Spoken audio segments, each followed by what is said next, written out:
Welcome back to the Rice and Slice Golf Show podcast. My name is Theo. Gentlemen, by the side of me, as always, Chenji Meng. Welcome back to episode 72.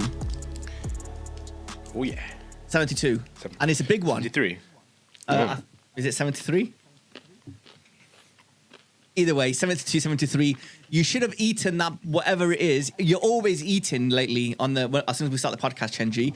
There's a lot of people listening. There's a lot more people listening to the podcast and watching it. And all they can hear is you chewing. Well, that's not true, but I can't hear you chewing. But I hope they can't hear you chewing. What is it? It's a dame. Is it a dame? It's a dame, dude. I need some energy, man. I've been playing some golf in like some really tough conditions, and I feel like I've finally gotten some kind of like cold or something. Yeah, I said. Look at this chocolate. Like, guess where I found this chocolate from as well. Like, I don't usually have any like snacks in my house whatsoever. It's obviously been in the bottom of my golf bag somewhere. Yeah, and it's probably like melted last somewhere. Summer. It's like melted 3 times, like 5 different times probably. Dude, that is the worst chocolate to eat on a podcast, because that is like toffee. It just gets stuck on your teeth. So I should have thought that through. But you're not okay, fine. I'm not eating. Like I'm not eating anymore. Fine. I'm just it's in a way it's golf related because it's my like golf chocolate. That's been melted and re-solidified for like 10 different times. Yeah, fair enough, dude. I'm actually on the golf course. You're not well today. You're drinking tea. You're eating chocolate. Your voice sounds a bit croggy. Is that the right word? Croggy? No idea, mate. English is hard. English is, yeah. After learning 4 languages, you finally got to English, and now you're like, yeah, man, I give up. I just need the basics. I don't need the Queen's English. But yeah, you don't sound well. Dude, I was saying to you before the podcast, I don't know how I didn't get sick when I was in St. Andrews. Because we had 2 days of like non-stop rain and wind, and it was horrible weather.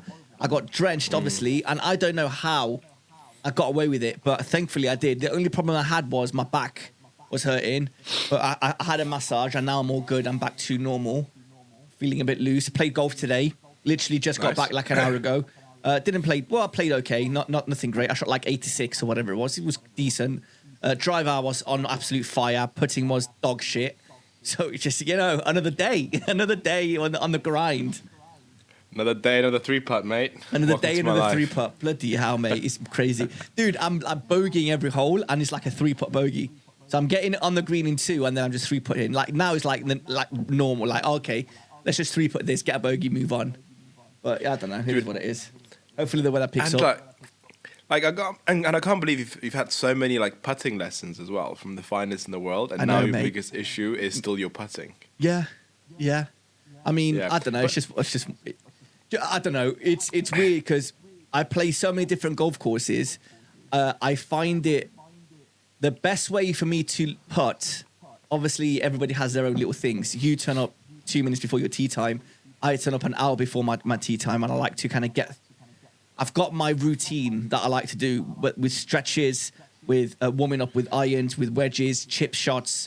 Bunkers, not so much. A visit to the bathrooms. That is, I have a theory, and I want to get into that, right? First off, though, going back to what we were saying, I need to get on the green. I need to get on the putting green, and I need to calibrate to the greens. That is my thing. But my biggest issue is, are the practice putting greens going to be as good or as bad as the practice greens? Because like it's just you never know. So I've got a little routine that Mark Bentley taught me to calibrate like the speed of the greens. If I do that, I tend to put a bit better than if I don't do that. But because you play so many different courses, every week in week out, it's almost like I find it so difficult to adapt to all the different greens. Like everything else is pretty much normal. Like the off tee boxes, you're going to get some that are slanted, some that are straight, some that are whatever. Fairways again, rough it is what it is pretty much the same. But one thing that's always different are the greens, whether they might be really fast or really slow or really crappy or really good, whatever. It's always my biggest issue is always the greens. But yeah, it is what it is. Going back to what you just said, I have a theory. And I'm willing to like bet my life on this theory. I haven't told anybody this. Gosh. Oh my Haven't told gosh. anybody this. Chenji, for the viewers and listeners at home, what is the first thing that I do when I get to the golf course? Well, you know I know that. Yeah, so in the nicest way possible, say what is the first thing that I do when I get to a golf course? So it starts the night before. We has the most massive dinner like known to humankind, and then for the next 8 o'clock, morning tea time, he proceeds from the car parking lot. Doesn't even get his equipment out. Proceeds straight through the clubhouse, straight through the restaurant, into the restrooms and the bathrooms, and finds the most comfortable stall, the biggest, obviously, maybe the handicap one. Sometimes. And he takes the most massive. Yes. Well. Yeah, Yes. you get the idea. You don't need to paint a bigger picture. The first thing I do whenever I get to any golf course is I go to the toilet and for a number two, without a given. I have this theory. Okay, hear me out. Before you start laughing at me, hear me out. I have a theory that if you go to a new golf course, the first thing I do is I go to the toilet. So I have seen some toilet paper in my life, right? My theory is that. How can I put this? If the toilet paper in the bathroom stall of the golf course is good quality, the golf course itself is going to be in great condition. If you go and you get that crappy toilet paper that you get in back in primary school, where you need 5 or 7 layers to stack on top of each other, and when you wipe, your finger still goes through. Oh. Then if they don't care about the toilet paper, then I feel like they're not going to care about the greens and they're not going to care about the golf course.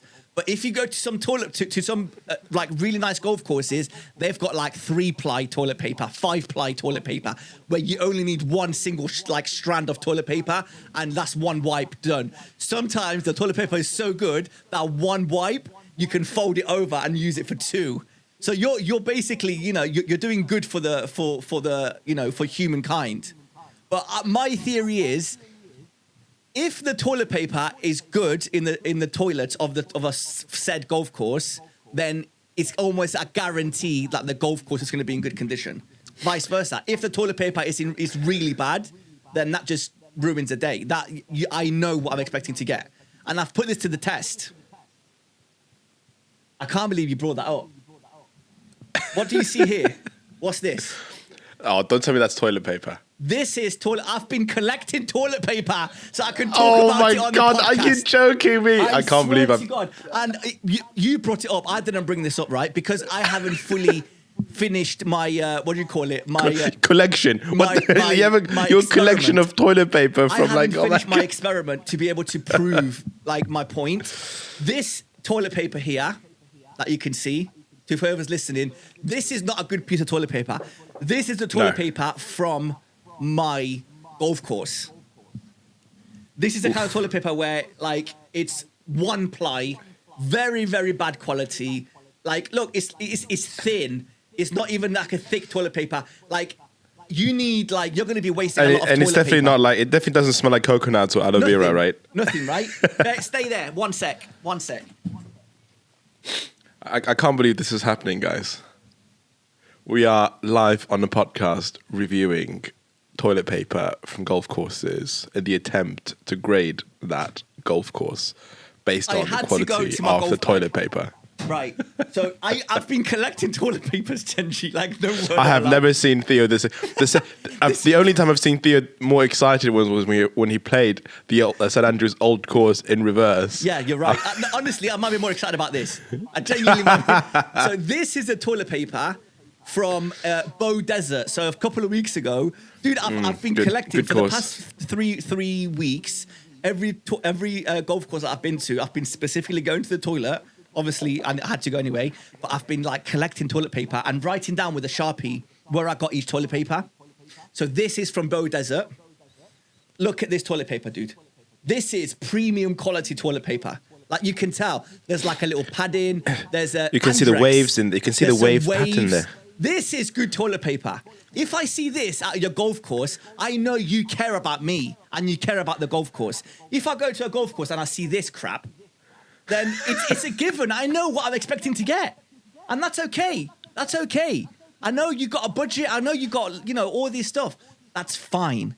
But put it to the test. Everybody that's listening or watching, put it to the test. I'm telling you that once you notice it, it's going to click in your mind and go, you know what? That guy off that one random golf podcast, he's right. I promise you, Chenji, next time you go to a random golf course, go to the toilet and see the toilet paper. And if that doesn't reflect the golf course, I'll stop playing golf. I'll quit playing golf. I've said it. Theo, seriously, like I did not, when I asked that question to you, when it wasn't even a question, it was just an observation. Like, I didn't expect this extensive research coming out of your experience. I've got a lot of passion about your golf Arsenal and the passion. Yeah. And I will say that I do believe in your theory because first of all, my golf course has really good quality toilet paper. Which I expect nothing more. Every time I go there, obviously I had to do a number 2. Yeah. And secondly, it's like restaurants, right? You can almost gather the quality of the kitchen or even the hygiene rating of the kitchen by going to their toilets first into a restaurant, right? If they can't take care, if the toilet looks like absolute or like is in a filthy state, is it really a place you would want to eat food from? I completely agree with you. See, if the toilet is kept to like a pristine standard, you've got towels rather than my God, blow dryers and all that. Yes. If I go to like a clubhouse and I walk in the clubhouse and I see that like old mahogany wood everywhere, and then I see like a shelf of like neatly folded or like rolled towels, I'm like, I'm at the right place. We're already off to a great start. And then Absolutely. I'm like, I'm expecting 4-ply, 5-ply, 6-ply toilet paper here. And it always, 9 times out of 10, it always is. It's actually funny, right? I can't believe. So this is funny. So listen to this. About a couple of years ago, I had this idea for a TikTok page, and I've actually, and I've never done this, but I have the account. I've posted 0 videos. I had this idea on TikTok. You see like the dumbest videos and the dumbest people going viral on TikTok. So I'm like, why can I not come up with a stupid idea and go viral on TikTok? And I bet this could work. I've never seen this before. Why I had this idea to have an account and I go around to random places, wherever I go, restaurants, pubs, takeaways, golf courses, anywhere with a toilet, and I give an extensive review of that toilet. And then I give it a rating. That is such a dumb idea that I genuinely think it would work on TikTok. And I think it would work that much that I have an account and it's called The Toilet Guy. And I have never posted anything. I just have that account. And I genuinely think if I've started to do like toilet reviews, because you don't go into a toilet, no matter where you go. Keep in mind, this is a golf podcast, but we're going to get to the golf in a sec. It's a big week. You never go to a toilet and then, unless it's like McDonald's or Nando's, then every time it's different. Different bathrooms, different stalls, different toilet paper, different soap. There's so much to review. And I love walking in the toilet. Where did we go? I went to an Italian restaurant in London. I can't remember what it's called. But anyway, the toilet, mate, it was the greatest toilet experience I've ever had in my life. Yeah, you mentioned about this actually. I posted this on my story on Instagram. Something Mario or something. That's it, yeah, Del Mario or something like that. It's in London. Mate, you go in and it was like a disco in this toilet. And it was like, it was just lights everywhere, beautiful mirrors. I'm like, this is content. Like, somebody that's dumb enough on TikTok can make it big on this. So that's my next business venture. I'm going to go viral on TikTok reviewing toilets and toilet paper. Anyway, good back luck to the that. golf. Thank you, man. I appreciate you. You can be my first follower. Absolutely. Big week in golf, guys. I wonder what week it is. I wonder what week it is, mate. Some would say this is the biggest week of the golf calendar. Some would agree, some would disagree. I have to agree until the Open comes round, and then I'm like, no, obviously it's the Open. It's the biggest week of the year. For whoever that's new to golf, and we've been getting quite a few messages actually saying, hey, just started golf. We just and I found your podcast, and I find I always listen to you whenever I'm practicing or whatever. First of all, thank you for listening. Thank you for tuning in. Please like and subscribe. But it's we have a lot of new golfers listening to the podcast, so I'll dumb it down. Whoever doesn't know what the Masters is, what are you doing with your life? First of all, if you're into golf, you have to know. If you're not into golf, you probably know about this. That's true. That's true. Even before me playing golf, I knew what the Masters was. I knew what the Masters was before I knew what the Open was. Yeah, so same. It's the biggest week in golf. It is the only major in golf that is played at the same exact golf course every single year. It is the most prestigious, pristine, well looked after, beautiful, most incredible place, heaven on earth golf course in the world. Is called Augusta, which is in Augusta National, which is in Augusta, Georgia, America. Georgia, correct? Yeah. It is a dream location. Which is a bit of a strange town, to be honest with you. Apparently it is, and apparently the golf course does not reflect the location, because apparently it's right next to the highway or whatever it is. If we had the equivalent in the UK, it'd be having St Andrews old course in Bradford. I was going to say Scunthorpe. We're not far off. Yeah, legit. Yeah, but it's it's the most pristine, most beautiful location. 99.9% of golfers would say that the absolute bucket list item and bucket list trip is to go to the Masters, not even play Augusta, because that's just so far out of reach. But even going to the Masters is every golfer's fantasy and dream, and it's probably number one on your bucket list. And to be fair, that's probably the only thing left for me to do: go to the Masters and ride a cup at Bethpage next year. Those two things I would love to do.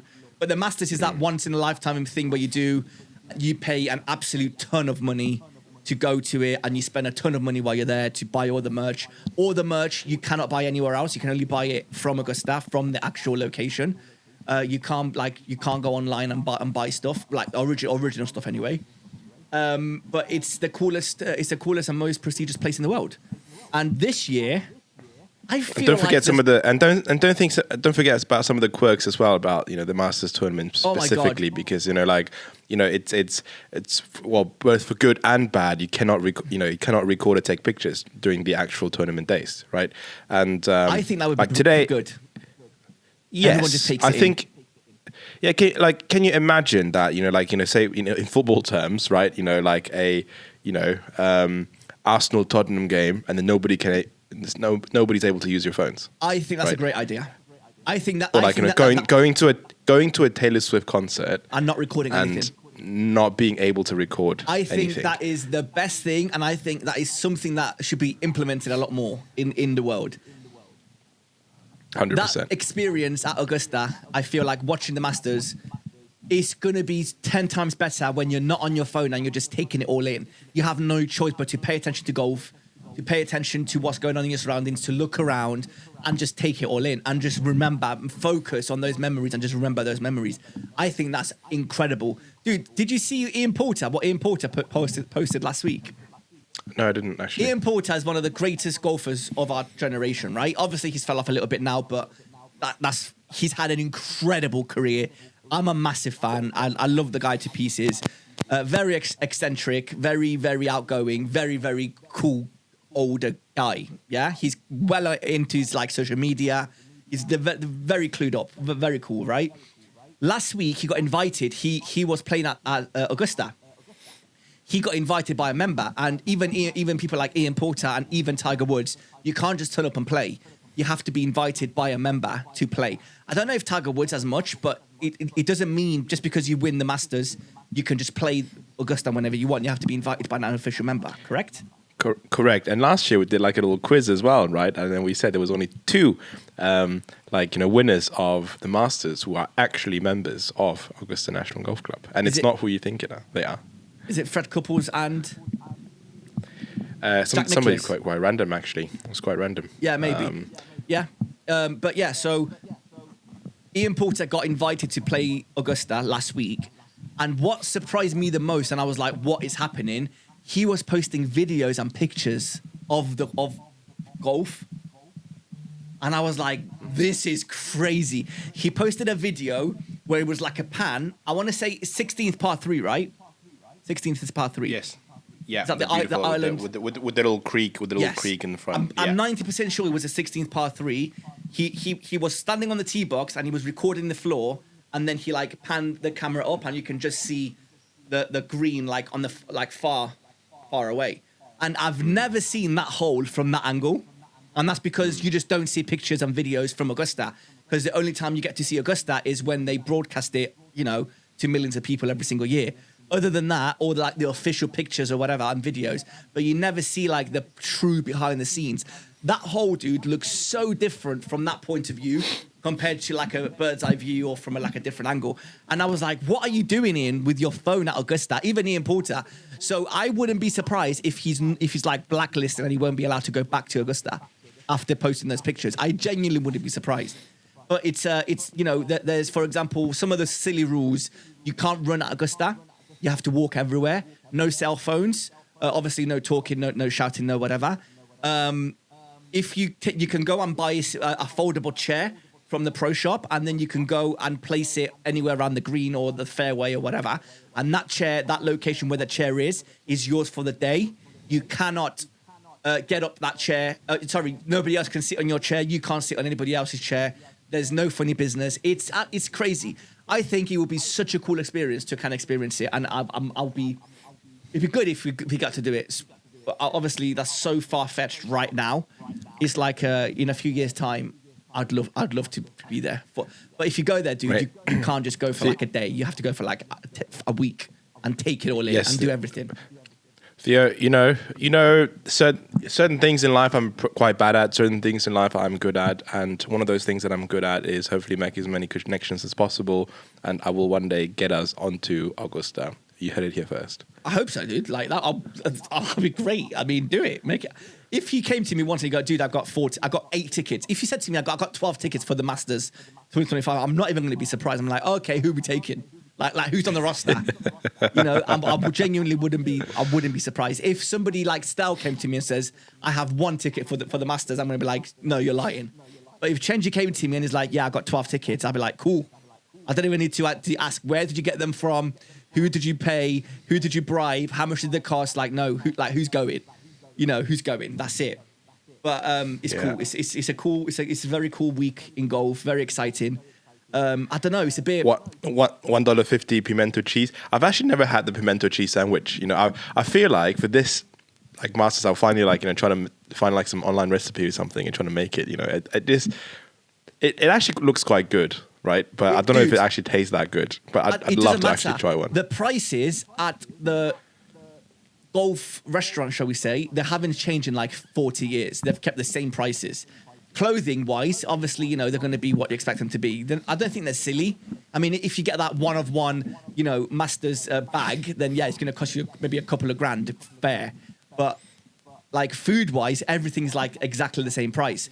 So, and me and Chenji, oh my God, if we went, we would literally, oh my God, one of everything, please. Just give me one of everything. Drinks, food, give me one of everything. Me and Chenji. But the sad thing would be, we can't. I was thinking about this. I'd have like a little pen and paper in my pocket, like a little pad. And the notes that I would normally take on my phone, I just have to write them out. Because the second they see you with your phone out, you're like escorted off the premises. Like there's none of that going around. Wait, actually, I forgot. Is it actually that you cannot bring your phone at all? Or can you bring your phone, but you just cannot actually use the camera function? But anyway, like during the practice days, right, you can actually take pictures and bring your phone inside, right? So, you can't even... I think it's not your phone. I think it has to be like a proper camera.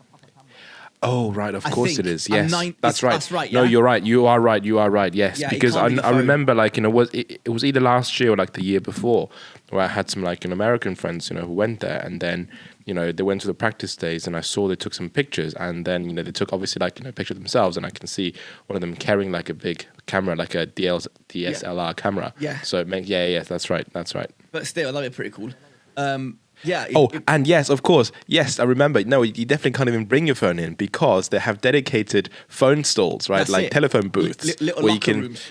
Little lockers for your phone. Not locker rooms, not like locker rooms for your phone, but also like they have telephone booths, right, where you can make phone calls to like other people and then tell them how, oh my God, Tiger Woods is right next to me hitting this like a tee shot. Crazy. The craziest thing, like if me and you went and you went somewhere else and I went somewhere else and we were like, I don't know. Like you could easily get lost there, dude. How are we going to find each other?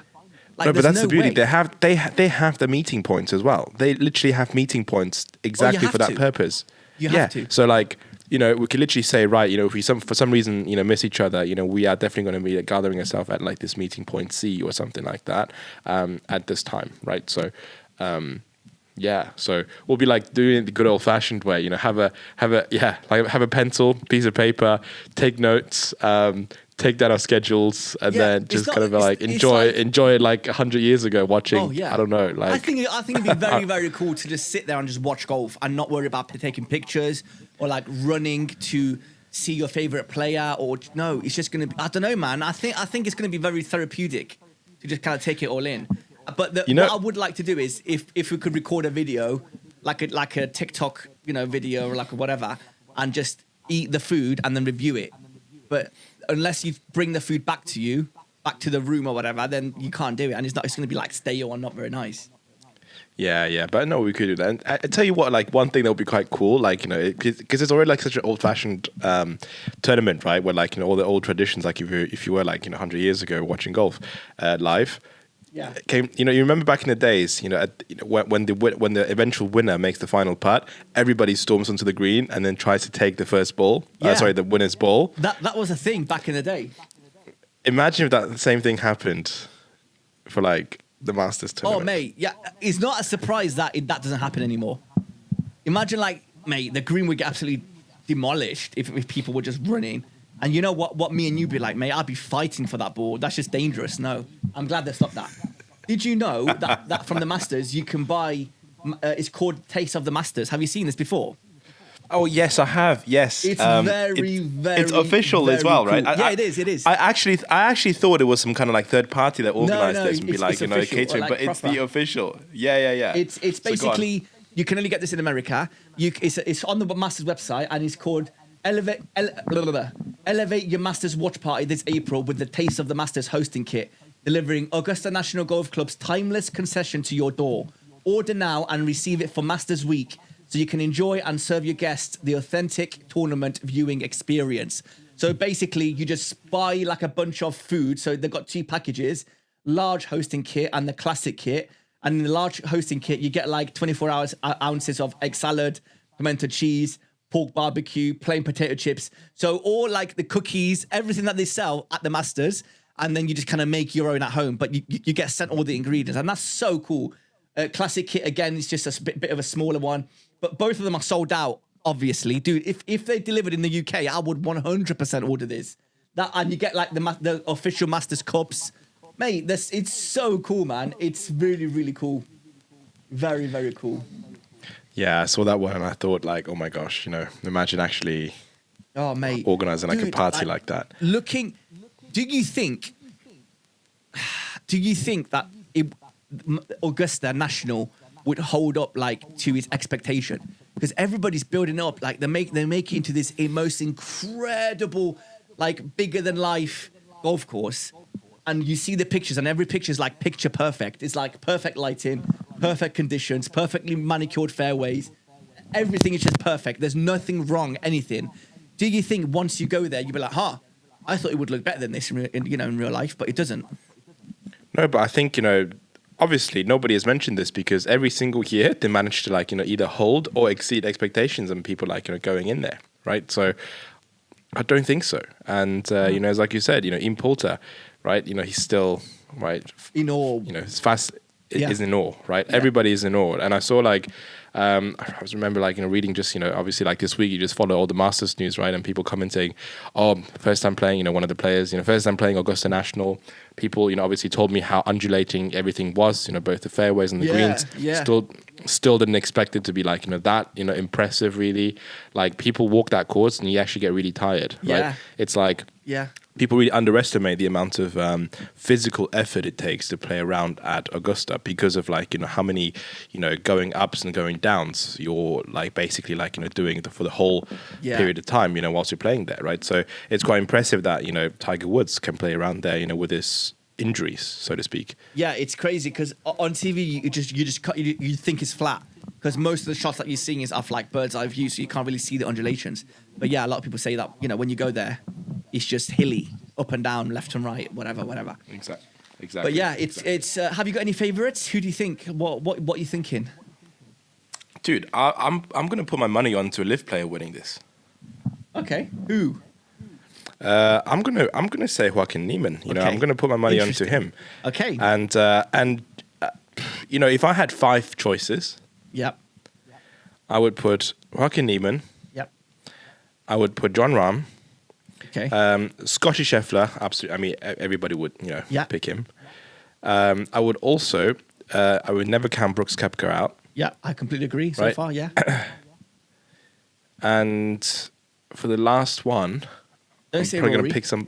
Don't say Rory. No, I'm not. Okay. I'm not gonna say Rory. I'm All not right. gonna say Rory because I mean I don't. You know he's. Anyway, I'm not a Rory hater, but you know. Yeah. Anyway, I agree. I agree.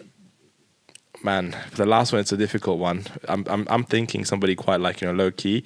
Like, let's go for Jake Knapp. Okay, that's very low key. I would think like Min Woo Lee or like I don't know who else. No, Min Woo Lee. Ludwig as an outsider. But I say outsider. But I feel, dude, I you say know, I outsider. just Hold on. go on. No, but I feel like for a lot of these people, like including Ludwig and Minwoo, I feel like their game is not really set up. I mean, set up for this golf course. Like, so it's they can do well, but I'm not sure if they can actually win it. 1, 2, 3, 4, 5, 6, 7, 8, 9. Ludwig is 9th favorite to win. In terms of like betting odds. Yeah. I'm surprised Jordan Spieth is up there. Jordan Spieth is like 6th favorite to win. Dude, can we talk about what I do? I'm not a betting man. I don't really place bets, mainly because whenever I do place bets, I always lose by like one shot or one football team. So I'm like, what's the point? I'm just not going to bother anymore. But I always do like to go and look at the odds for every week. Dude, Rory is always 2nd favorite to win every single tournament, and he's never up there. Like, why do people? Why is he such a favorite still? I get it. He's a great player, and I love the guy. I would love nothing to be best friends with him and nothing to play a round of golf with him. A chipping competition. I just want to be around the guy. I love the guy. But why is he still 2nd favorite to win everything? Dude, he's 2nd favorite to win the Masters at 11-1. How? Rory's 11-1 and John Rahm is 11-1. Like, how? Well, because if you think about it, like a certain part of the whole betting odds are like obviously how many people are betting on them, or like sort of like the sort of predetermined track record whatsoever. But a big part of it is like actual people betting on them, right? So the more people bet on them, obviously the lower the odds become, right? So and Rory is probably like one of the biggest names in golf, right? So people are just going to put some money onto Rory either way, right? So no, man, but every time he's like second. It's weird. Because I mean he is number 2 in the world. Let's just say that he is number 2 in the world right now. He is. Not counting like live players, obviously, but he is number 2 in the world. No, he's 3rd. Oh, did he drop to 3rd? No, that's a lie. He's 2nd. Sorry, I'm on Data Golf, and he's officially 2nd. But what Data Golf does is they mix all the players together, live players. And they have this algorithm, and it gives an actual quite accurate leaderboard. And Scottie Scheffler, obviously, he's 1st in real life, and on Data Golf, he's also 1st. Xander Schauffele, he's actually 5th in OWGR, but Data Golf have him as 2nd best. Rory McIlroy, obviously 3rd. The most impressive one on Joaquin Niemann on OWGR, he's 93rd, but if you add up all the scores that he's had for the past God knows how many rounds, he is he's 7th. So from 93rd to 7th, that's a big difference. So it's interesting, right? I don't know. It's Xander Schauffele. I'm actually surprised he's 2nd, but yeah. You know what I find fascinating, about who's in, who's not in, right? Which is obviously Joaquin Niemann got an exemption to go in, right? So he didn't qualify by conventional methods. Yeah. He actually got a special invitation by the committee, right? The Augusta National Committee. But by the same token, you've got Louis Oosthuizen, right, who has also won on DP World Tour events. Remember the start of the year, he won back-to-back events in South Africa or something, or Australia. And, just a great golfer overall. Why didn't he get Dude, forget that. Forget Louis. What about Taylor Gooch? He smashed it in Live, and he hasn't been invited. That's it, exactly. But I don't know if the reason why Taylor Gooch didn't get invited is because he was like moaning a little bit, like why didn't you invite me, or OW, like, you know, the rankings are wrong. He's been very, very vocal, so I don't know if Augusta were like, we don't like attitude, you're not invited. I don't know. 100%. But by the same token, Joaquin Niemann also complained. I mean, not really complained, but just an observation that, you know, again, he said, you know, I'm just really mad that I cannot qualify for any of the majors because of, you know, we're not getting any, like, you know, points. And even though, like, you know, he won like the Australian Open or something, or Australian PGA, it wasn't enough for him to actually, like, you know, again, to get enough points to, you know, get into the top 50. And I think this is the year where you can really see, you can feel that the LIV players are getting kind of like, you know, not priced out, but ranked out of the Masters, because last year, right, you know, a lot of people joined LIV, right, and there wasn't enough tournaments for them to actually drop off 50. Correct. So there were a lot more LIV players who qualified last year than compared to this year. Yeah. But I also did some research actually, and I think ultimately it is a bit of like, you know, track record that helped Joaquin Niemann get that special invitation compared to, like, say, Taylor Gooch or Louis Oosthuizen, because he was the winner of the Latin American Amateur. And I did not know that tournament in particular, the Latin American Amateur, right, is co-organized by Augusta National. No way. Yeah. So that's interesting. He actually has a history with, Augusta. I guess, you know, winning with Augusta, right? Because, you know, winning the Latin American Amateur and, you know, will have qualified him for the Masters at that time. Interesting. Right? So, I did not know that. Well, speaking of Joaquin Niemann, I honestly, like 5 weeks ago, I've put £100 on Joaquin Niemann to win the Masters, dude. So this is each way, top 5 places win, dude. If he finishes first, I get £2,500. Brilliant. I'll take it. I mean, if it happens or not, you know, I don't know. But like I said before, I have a record of placing football bets or golf bets and me just missing out and losing by one shot or one putt or, mate, you know, one team or one goal or one corner or one foul or one yellow card. Just like one. It's always one, right? So what I've done, I have sacrificed some money in order to make every single human being's golf fans viewing pleasure even better. I have placed a bet for Scottie Scheffler to win them.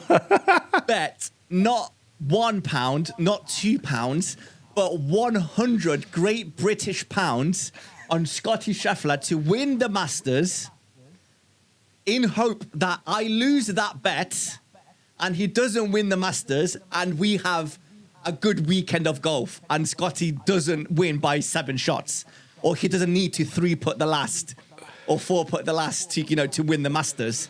So I'm losing £100 for all of you lot out there. So I hope you can appreciate it, and I hope I get a thank you on Sunday night when he comes second or third and Wyndham Clark is lifting the trophy, or even Rory. I'll take Rory. Just anybody, or even Scottie, as long as he goes down to the 18th, or we get a bit of action, man. Like, past couple of years, they've been very, like, boring Sundays. So, I don't know. Last year, John Rahm, I don't know. John Rahm won easily, I think I want to say. Year before, Scottie Scheffler won very easily. Year before with the 4-putt. Yeah. Year before that, DJ won relatively easily. And it's like, come on, man. It's the Masters, guys. Wake up. Wake up.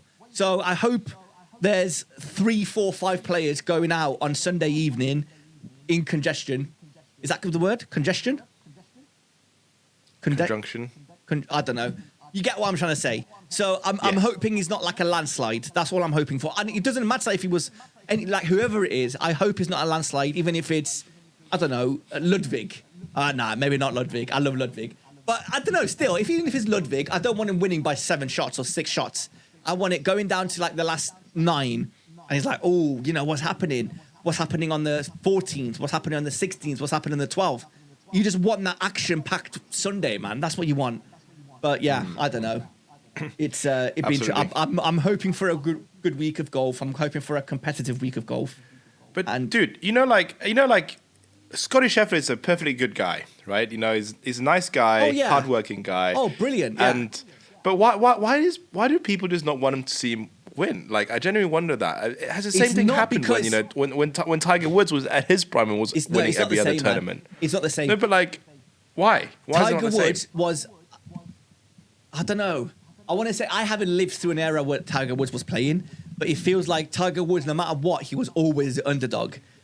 Like all the he was like the man of the people. I feel I could be completely wrong. So going in, PGA professionals and people on the PGA tour, and they almost wanted to see him fail to kind of drop him down a notch. But the fans, all they wanted was to see him win. But with Scottie, I don't know if he's his character, but for me, he's just a bit of a boring guy. Like, he's too good at golf, which is fine. Tiger Woods was too good at golf. But back then, though, Tiger Woods was like a phenomenon where nobody was like even close to him.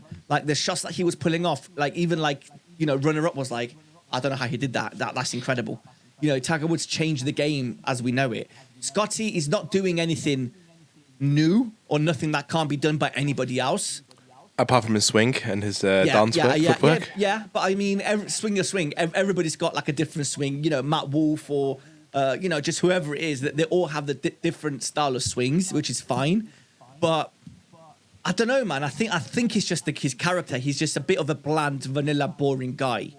If he was like if you're winning, like for example, if you see like Jon Rahm winning, and then you see a clip of him an hour later on top of a balcony, hitting.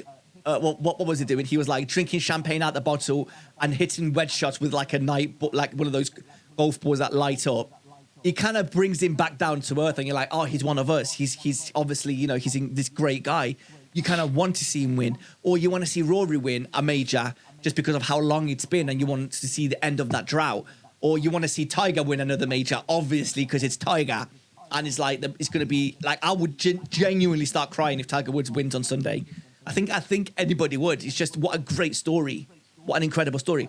But with Scottie Scheffler, it's just like I don't know, man. It's a bit boring. I don't know. Do you think how he would turn around this like image and make him more popular for people is to like I don't know, do like a video together with Good or something like that? Like what would he need to do to make people if he did love that, him winning more? I agree. You're right. He needs to do that, but not like a one-off thing, and he can't be too professional. He needs to be down to it, like what Max Homer does with Bob Does Sports. There's no entourage. There's not 12 cameras and like 20 people behind the cameras and like producers and it's none of that. It's just Max Homer, the four lads, Bob, Colcuts, Fat Perez. 3 cameras, and they're just having a great time. They're bantering, they're swearing at each other. That's what you want to see.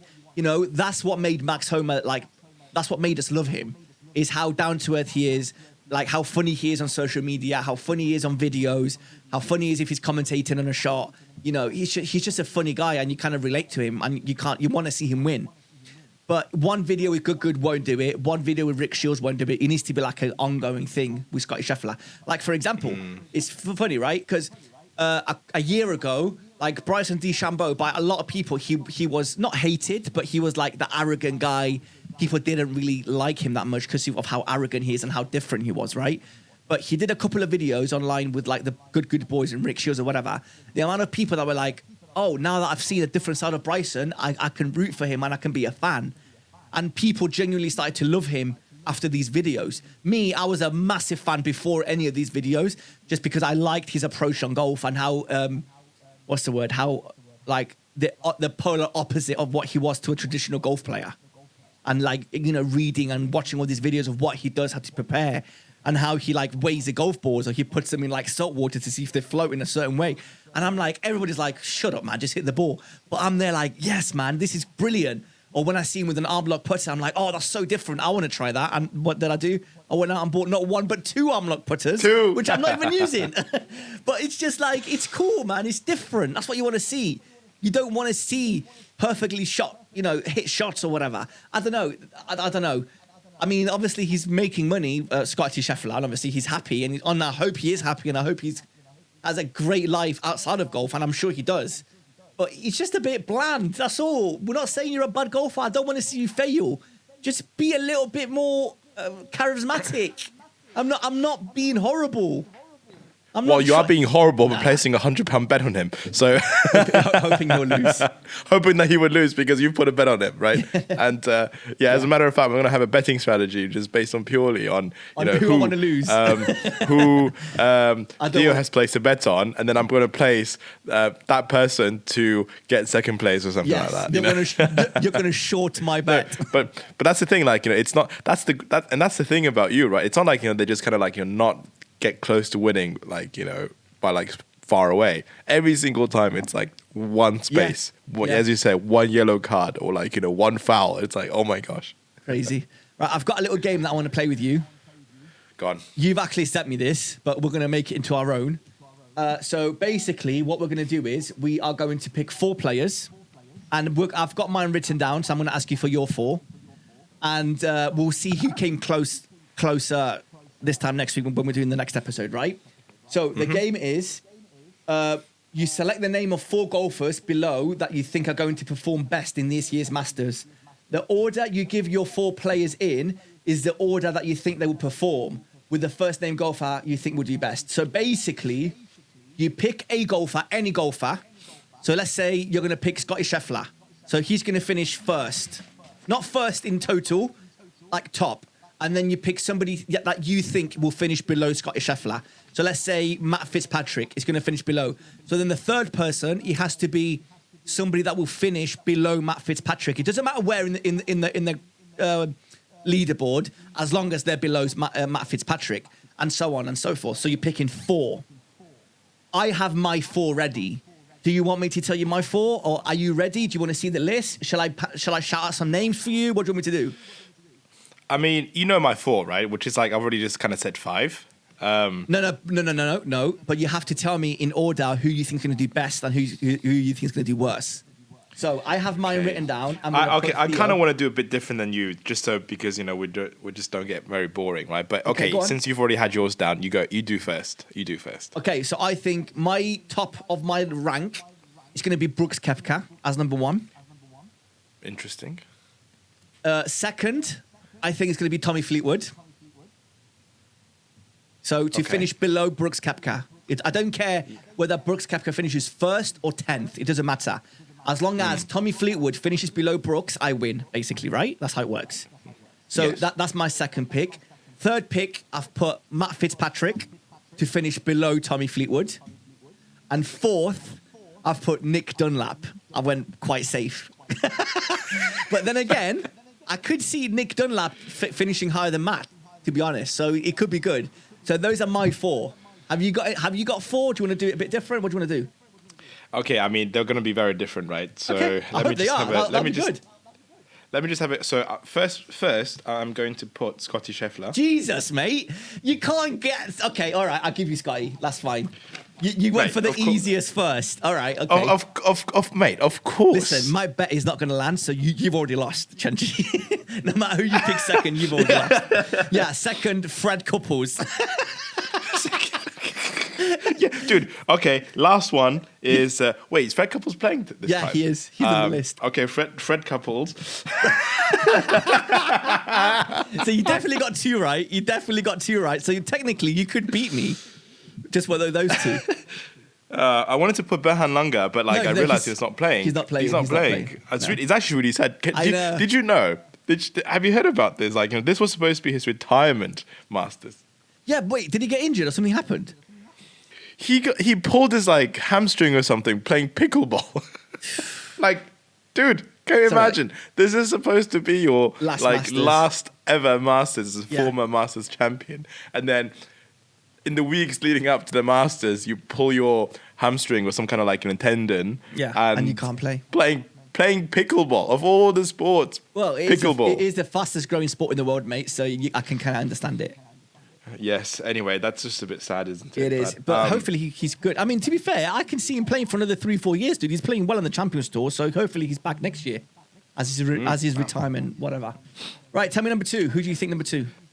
I'm going to put on number 2. Okay, somebody different. I was going to use actually Tommy Fleetwood, but not that anymore. You can do, mate. That's fine. You can do what you want. No, I'm going to use actually Min Woo Lee.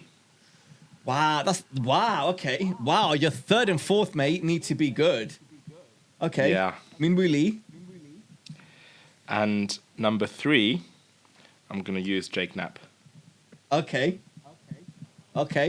Number 4. I like this. This is good. Fred Couples. Number 4 is Fred Couples. No, I'm not letting you have Fred Couples. I'm not letting you have. What you mean not letting me use Fred Couples? You're not picking Fred Couples. Pick somebody else. No, you're cheating. That's cheating. No, pick somebody else. You're not picking Fred Couples. You're not picking Fred Couples. But imagine if we're having this argument and the next week, Jack Knapp or whatever his name is. Nick. Is it Nick Knapp? No, Jack Knapp. He's Jake Knapp, he withdraws or he got disqualified and Fred Couples technically finished higher than him. Okay, fine. You want Fred Couples? I'll give you Fred Couples. No. Okay, fine. For the content. No, not for the content, dude. Okay, that's a bit unfair. Okay, I'm gonna use somebody. My God, dude, should I go super controversial? You're gonna say Patrick Reed. Tiger Woods. I like that. That's good. That's really good. I like that. I mean, that could go either way, mate. Like, I think I like yours more than mine. Should I use Tiger Woods? That's just a bit. No, it's not. No, it's fine. Okay, fine. It's fine. No, because Tiger Woods could either come last or win the Masters, right? Fred Couples is gonna finish at bottom tier. Whoa! That's so much disrespect. No. Come on, like let's be realistic, guys. Come on. But Tiger Woods, he could have like the 4 rounds of his life, and then he's like, oh yeah, here you go, have another major, or at least make the cut and everyone's happy, right? But I like, you know what? I like yours. So this time next week, I'm gonna sit down, see where everybody's finished, obviously, and then we'll see who won. We'll check who won. So this is actually really good. I like this little game. We should do this every week. We should do this every week, dude. Dude, we should do something maybe on our social media as well. Like, I know it's only like literally like we've got 3 more days to do it, but get some people into the game. I think this is cool. Right, okay. Is there anything else you want to talk about, or I'm done? I've talked about. I'm all mastered out. Dude, I mean, I just can't wait for the Masters. I'm really looking forward to it. I'm going round Jack's house on Saturday night to watch the Masters. I'm really looking forward to that, dude. We need a location, like a pub or a clubhouse or somewhere that just shows the Masters, and you can have drink and you can have food all the way through the night until the Masters is finished. Like, why doesn't that exist in the UK, man? It's such a shame. Unless you want to drive to St Andrews over the weekend. Do you want to do that? You sure thing? I've done weirder things. St Andrews are doing. I saw it the other day, and I sent it to Stel, and he was like, "Why did you send me this?" They're doing a package where on Sunday night you pay £55, and you go to the New Course Clubhouse, and they feed you like a 4-course or 5-course Spanish tapas style menu food. In honor of John Rahm. In honor of John Rahm, and you get to the bar is open, kitchen's open, and they stay open until the round finishes. And you can have a drink, you can have a great time, and you're among golfers and massive fans of the sport. So I think it'll be like a really, really good. Like, that's my go-to night out. There's nothing better. Go in there, TVs everywhere. Even being at St Andrews watching the Masters would be pretty special. So if you want to go on Sunday morning to St Andrews and come back Monday night, I'm down for that, dude. So let me know. Okay. Have you got any plans? I think I do actually. So I'm not sure, but I don't know. Maybe could make it work. We can enter the ballot for the Monday. I'm just saying. Oh, mate. Oh, tomorrow's my or we last can day play at the work. Castle course on Monday. Just saying. Tomorrow's my last day at work. I could be technically playing golf any day now. It's up to you. The offer's there. I can't believe you mentioned this. Can you cancel what you've got planned? On that note. Dude, let me know. We can drive up on Sunday morning.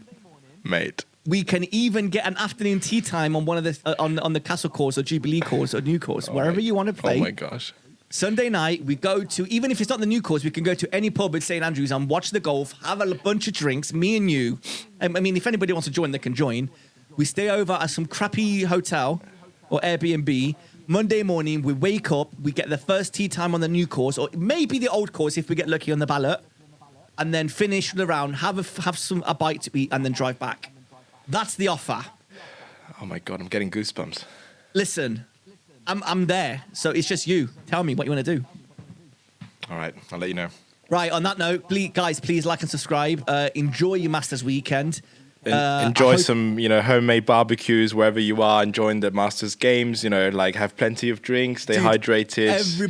Everybody and their dog are going to be playing golf on Sunday just because of Thursday, Friday, Saturday watching the Masters, and everybody's going to be raring to go, no matter the weather.